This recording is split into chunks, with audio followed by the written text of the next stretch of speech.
అదే RTV app వార్తల్ని క్షణాల్లో చదివే అవకాశం ఉంటుంది. ఒక న్యూస్ పేపర్, ఒక టెలివిజన్ ఛానల్ మీ చేతుల్లో ఎప్పుడూ ఉంటాయి.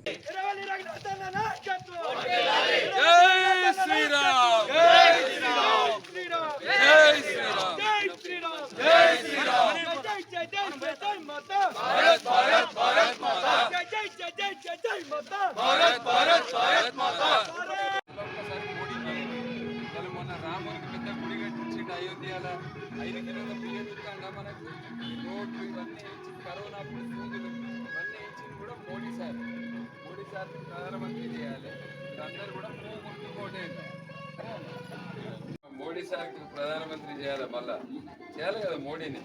సార్ మోడీ ఓట్లు ఇవి మన వేరే ఓట్లు కావాలి సార్. సరే అమ్మా, మళ్ళీ ప్రధానమంత్రి మోడీ భారత్ మాతా కీ జై. నరేంద్ర మోదీ గారి నాయకత్వం.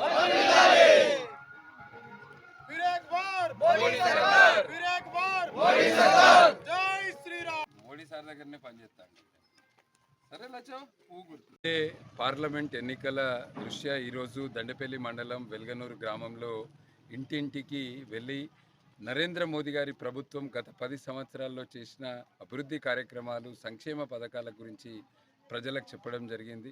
రాబోయే రోజుల్లో మన ప్రాంతం నుంచి కూడా, మన పెద్దపల్లి నుంచి కూడా లోక్సభకు బీజేపీ ఎంపీని పంపితే ఇక్కడ ఎక్కువ అభివృద్ధి కార్యక్రమాలు చేసే అవకాశం ఉంటుంది. కాంగ్రెస్ పార్టీ గెలిచేది లేదు, సచ్చేది లేదు. కాంగ్రెస్ పార్టీకి ఓటేస్తే అది ఓటు చెత్తబుట్టలేసినట్టే. టీఆర్ఎస్ పార్టీ ఈ ఎన్నికలల్లో పోటీ లేనేలేదు. ఈ ఎన్నికలల్లో మెయిన్గా కాంగ్రెస్ బీజేపీ మధ్యలో నడుస్తుంది కనుక ఈ ప్రాంతం నుంచి కూడా మనం బీజేపీ ఎంపీని పంపితే నరేంద్ర మోదీ గారు ఖచ్చితంగా మరోసారి ప్రధానమంత్రి అవుతారు. మూడోసారి కూడా బీజేపీ ప్రభుత్వం ఏర్పడుతుంది.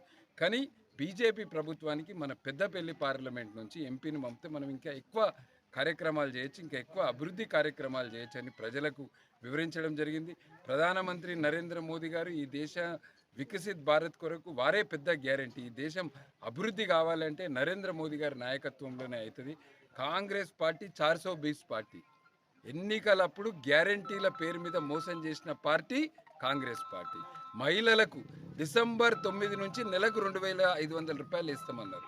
4 నెలలు అయింది. అంటే ప్రతి మహిళా ఖాతాలో 10,000 రూపాయలు వేయాలి. 2 లక్షల రూపాయల రుణమాఫీ అని చెప్పారు. ఇట్లా ఎన్నికల సమయంలో అనేక హామీలు ఇచ్చి మోసం చేసిన పార్టీ కాంగ్రెస్ పార్టీ.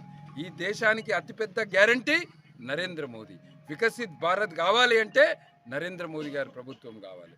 అందుకనే రాబోయే రోజుల్లో అందరూ కూడా ఈరోజు మనము చూసుకుంటే అయోధ్యల భవ్యమైన రామ మందిరము, ఆర్టికల్ 370 ఇటువంటి అన్నీ కూడా నరేంద్ర మోదీ గారి నాయకత్వంలో అయింది. రాబోయే పార్లమెంట్ ఎన్నికల్లో మన మంచిర్యాల నియోజకవర్గం నుంచి మన పెద్దపల్లి పార్లమెంట్ ఎంపీని పార్లమెంట్కి పంపితే ఇక్కడ ఎక్కువ అభివృద్ధి చేయొచ్చని ప్రజలందరినీ కోరుతున్నాము.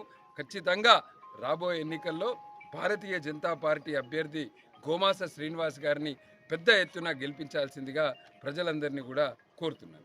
మరిన్ని వీడియోస్ కోసం ఛానల్ ని సబ్స్క్రైబ్ చేయండి. లేటెస్ట్ అప్డేట్స్ కోసం వాట్సాప్ ఛానల్ ని ఫాలో చేయండి. అండ్ లింక్ డిస్క్రిప్షన్ లో ఉంది.